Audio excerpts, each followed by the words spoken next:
మా శుక్రవారం రోజు ప్రత్యేకించి లక్ష్మీదేవి అనుగ్రహం కలగాలంటే ఏం చేయాలి? ఎలాంటి పూజ చేస్తే మంచి ఫలితాలుంటాయి? మీరు చూస్తే గనక శ్రీచక్రం, హ్మ్. శ్రీచక్రంలో కేంద్ర బిందువుని చూస్తే అమ్మవారు మహాలక్ష్మీదేవి అని చెప్పచ్చు. అంటే అమ్మవారికి మనం ఏం చేయాలి అని అంటే కనుక లలిత అమ్మవారికి కనుక లలితా సహస్రం చదువుకోండి. అంటే ఈ ఆర్థికంగా బాగా కలిసి రావాలి, అమ్మవారి అనుగ్రహం ఉండాలి ముందు మెయిన్. ఆర్థికంగానే అని కాదు, అమ్మవారి అనుగ్రహం ఎళ్ళవేళలా అన్ని సందర్భాల్లోనూ ప్రత్యేకించి మన ధ్యానము దృష్టి అంతా కూడా అమ్మవారి పాదపద్మాల మీద ఉండాలి అని అంటే కనుక తప్పకుండా ఈ పని చేయాలి. ఇంట్లో ఆనందం అనేది వెల్లివిరుస్తుంది ఇది కనుక చేస్తే. వాళ్ళు కూడా ఒక కాల్ మాట్లాడాను నేను. అసలు ఆవిడ కష్టం చెప్తూ ఉంటే ఆశ్చర్యపోయాను నేను. అసలు ఎక్కడి నుంచి ఆవిడకి మోటివేషన్ ఇవ్వాలి, ప్రాబ్లం తీరుతుంది అని, ఎలా నేను చెప్తే ఆవిడ కష్టం తీరుతుంది అనేది నాకు అర్థం కాలేదు అసలు. అంటే ఒక్కొక్కసారి సందర్భాల్లో అన్ని వైపులా చుట్టుముట్టేసి ఉన్నాయా అని అనిపిస్తుంది. అలాంటప్పుడు మీరు తప్పకుండా అమ్మవారి పాదాలు పట్టుకుంటే ఎలా అయినా సరే అమ్మవారు తీసుకొచ్చేస్తారు బయటికి. కాబట్టి మీరు ఏం చేస్తారు అని అంటే తప్పకుండా బ్రాస్ ప్లేట్ ఉండాలి, ఇత్తడి ప్లేట్ అనేది ఉండాలి. మనం ఇందులో స్టీల్ ప్లేట్లు అవి వాడకూడదు. ఒక 27 తమలపాకులు తీసుకోండి. తీసుకొని ఆ పెద్ద బ్రాస్ ప్లేట్లో మధ్యలో దీపం అనేది పెట్టండి. ఆ దీపానికి కొంచెం సింధూరం రాసేసి దాంట్లో ఒత్తులు వేయండి. 27 ఒత్తులు, పువ్వొత్తులు ఉంటాయి కదా, వేసి కొంచెం ఆవు నెయ్యిలో ముందే తడుపుకొని పెట్టుకొని ఉంటే మంచిది. చక్కగా పైన కొంచెం కర్పూరం వేసి ఒక పువ్వులు కూడా ఒక 9 పువ్వులు ఏవైనా సరే పెట్టండి. పెట్టి అమ్మవారికి హారతి ఇవ్వండి. అంటే మీరు లలితా శాస్త్రం చదువుకున్నారు, ఏం పూజ చేసుకోవాలి అన్నీ చేసుకున్న తర్వాత నైవేద్యం పెట్టేసిన తర్వాత మనం హారతి ఇస్తాం, అవునా? ఈ హారతి ఇవ్వండి. ఇచ్చినప్పుడు మీరు కదలకుండా నుంచోండి అలానే. ఆ హారతి ఇచ్చేటప్పుడు పట్టుకొని మీకు నచ్చిన పాట పాడండి. మాకు పాట రాదు అని అంటే ఏ యూట్యూబ్లోనే పెట్టుకోండి పాట అమ్మవారిది, ఓకే? ఆ హారతి అయ్యేదాకా అమ్మవారి నామస్మరణ మాత్రమే ఉండాలి మీ మనసులో, ఇంకేం ఉండకూడదు. పాటలు ఏం లేవు, యూట్యూబ్ పెట్టుకోవడం అలవాటు లేదు మీకు, మాకు రాదు అంటారు ఒక్కొక్కసారి. ఏ పాట పెట్టుకోవాలో ఇవన్నీ డౌట్స్ మనకి. కాబట్టి శ్రీమాత్రే నమః శ్రీమాత్రే నమః అనుకుంటే అలా నుంచోండి హారతి అయ్యేదాకా, ఓకే? మినిమంగా 27 ఒత్తులు కదా, కొంచెం ఎక్కువసేపు టైం పడుతుంది, ఒక 15 నిమిషాలు 20 నిమిషాలు పడుతుంది హారతి అంతా అయ్యేటప్పటికి. పెట్టేసి ఏం మాట్లాడకుండా ప్లేట్ అక్కడ పెట్టేసి తలుపులు వేసేసి అలా కూర్చోండి. అమ్మవారు తప్పకుండా తీసుకుంటారు. మీరు చూస్తే కనుక నేను 17-18 సంవత్సరాలకే నేను శ్రీ విద్యోపాసన తీసుకున్నా. ఒక 22 ఏళ్ళప్పుడు నాకు ఒక ఆవిడ చెప్పారనమాట, ఇట్లా తమలపాకులతో హారతిస్తారు మణిద్వీపంలో అమ్మవారికి అని చెప్పి. ఆవిడ చెప్తూ ఉంటారనమాట అమ్మవారికి 7 వారాల నగలు ఎలా వేస్తూ ఉంటారు. ప్రతిసారి అమ్మవారికి అందరూ అంటే తయారు చేస్తూనే ఉంటారనమాట అమ్మవారిని. అది వింటూ ఉంటే కనుక భలే ఆనందంగా ఉంటుంది చాలా. కాబట్టి ఈ హారతి కూడా అమ్మవారికి అక్కడ ఇస్తారనమాట మణిద్వీపంలో. మీరు అది ఇస్తూ ఉంటే కనుక మీ మనసే మణిద్వీపం అవుతుంది అనేది గుర్తుపెట్టుకోవాలి, ఓకే? ఎక్కడ ఉంటారు భగవంతుడు, ఎక్కడున్నాడు అని అంటే నీలో ఉన్నాడు అని అంటూ ఉంటారు అందరూ. నాలో ఉన్నాడా, ఎక్కడున్నాడు అని అనుకున్నప్పుడు ఎలా నాలో ఉన్నాడని ఎలా తెలుసుకోవాలి అని అనుకుంటే, ఏదన్నా భగవంతుడికి సంబంధించింది ఇష్టంగా ఏదన్నా ప్రవచనం వింటున్నారు, చాలా ఇష్టమైన పాట వింటున్నారు అనుకోండి, ఒకటేసారి మనకి వెంట్రుకలు నిక్కబొడుచుకుంటాయి, గూస్ బంప్స్ అంట, అవునా కదా? అదే భగవంతుడు మనలో ఉన్నాడు అనేది గుర్తు, ఓకే? అంటే మనలో ఉన్న భగవంతుడు కూడా ఆ పాట విని ఆనందపడ్డాడనేగా అర్థం, అవునా కదా? అంటే ఏంటి అని అంటే అలాంటి సందర్భం ఏదన్నా వచ్చింది అని అంటే నీలో భగవంతుడు మేల్కొన్నాడు, అగో ఉన్నాడు అని నీకు చెప్తున్నాడు అనేది మనం అర్థం చేసుకోవాలి. కాబట్టి తప్పకుండా ఆనందాన్ని అనుభవించడం అనేది ఈ తమలపాకుల హారతి వల్ల తప్పకుండా కలుగుతుంది అనేది గుర్తుపెట్టుకోవాలి. అలాగే అమ్మవారికి తాంబూలం సమర్పించడం.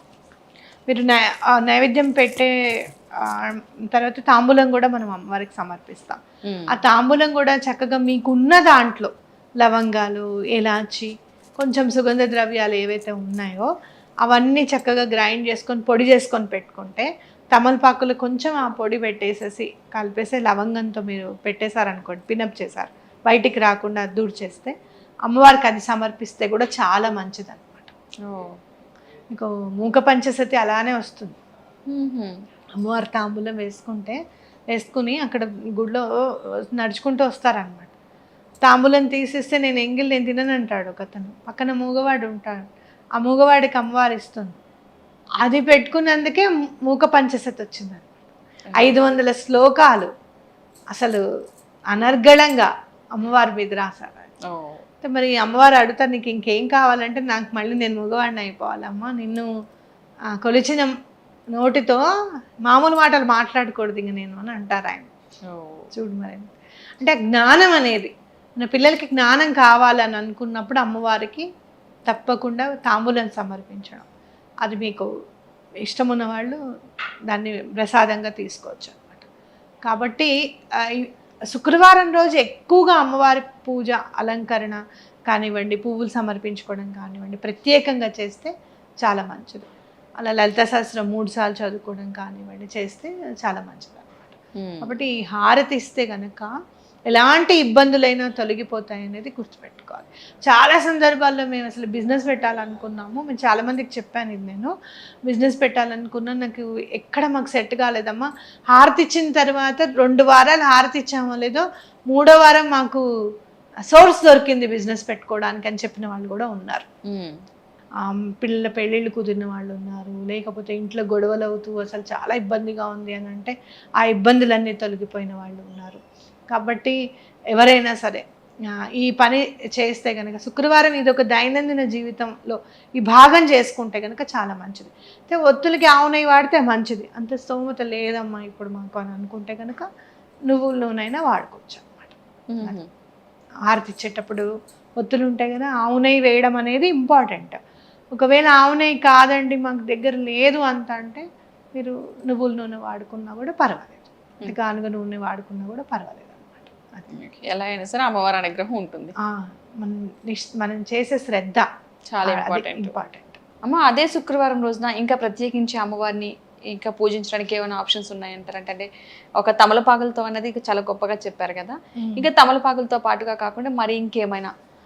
అన్నపరవాణం పెడతాం కదా మనం అమ్మవారికి, అన్నపరవాణంలో కొంచెం కర్పూరం వేయడం, పచ్చ కర్పూరం కొద్దిగా వేస్తే కూడా చాలా మంచిది అనమాట.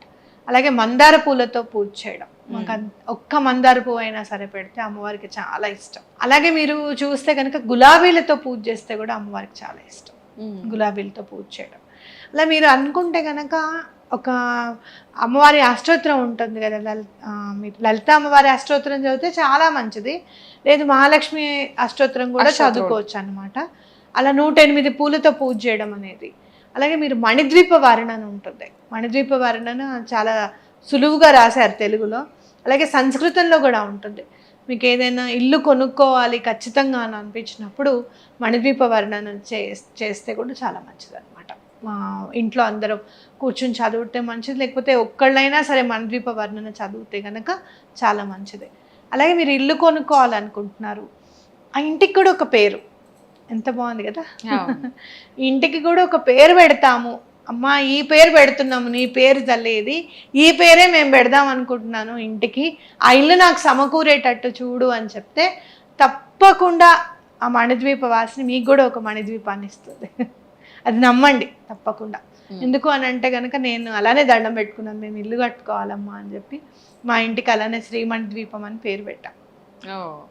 ఓకే, అంటే ఏంటంటే ఏదైతే మనం అమ్మకి దండం పెట్టుకుంటామో అది తప్పకుండా నెరవేరడానికి ప్రకృతి మనకి హెల్ప్ చేస్తుంది, పరవశించిపోతుంది ప్రకృతి. అబ్బా వీళ్ళు కదా అమ్మవారి పేరు పెట్టుకుంటారు, వీళ్ళకి ఎలా అయినా సరే మనం అనుకూలించాలి అని అనుకొని ఆ పని చేస్తుంది అనేది నా గట్టి నమ్మకం అనమాట. కాబట్టి మీకు ఎవరైనా కానివ్వండి, ఏ దేవి దేవతలు అయితే ఇష్టమో తప్పకుండా ఆ పేరు పెట్టుకుంటాము అని చెప్పి అనుకుంటే కనుక ఖచ్చితంగా ఆ పని అవుతుంది. ఆ సంకల్పం శుక్రవారం చేయడం అనేది చాలా ఇంపార్టెంట్. అట్లాగే మీకు ఏదైనా ఆర్థికంగా ఇంకా చాలా మెరుగవ్వాలి అని అనుకున్నప్పుడు అమ్మవారికి సింధూరం సమర్పించడం చాలా మంచిది. ఒక చిన్న బాక్స్ తీసుకోండి, అందులో శ్రీఫలాలు అని చిన్న చిన్నవి దొరుకుతాయి, అవి ఒక 5 రూపీస్ కాయిన్, 5 ఎలాచీలు, 5 లవంగాలు, ఓకే వేసి సింధూరం రోజు గనక సమర్పిస్తే చాలా మంచిది అనమాట. ఆర్థికంగా ఎట్లాంటి ఇబ్బందులైనా సరే తొలగిపోతాయి అనేది గుర్తుపెట్టుకోవాలి మనం. అక్కడ పెట్టి అమ్మ ఇది నేను ఇక్కడ గూట్లో పెడుతున్నాను, నాకు ఇల్లు తప్పకుండా ఇలానే అమరాలి అని చెప్పి. మీరు కొబ్బరికాయ చూస్తే అందులో నీళ్ళు ఎలా ఉంటాయి, ఎక్కడున్నాయి ఈ రూట్స్, ఎక్కడున్నాయి ఈ కొబ్బరికాయలు, అవును. దాని నుంచి ఎంత గట్టిగా ఉంటుంది స్ట్రక్చర్. అవును. అవునా కాదా? అవును. అర గ్లాస్ నీళ్లు కావాలంటే 5 సార్లు కొట్టాలి ఖచ్చితంగా.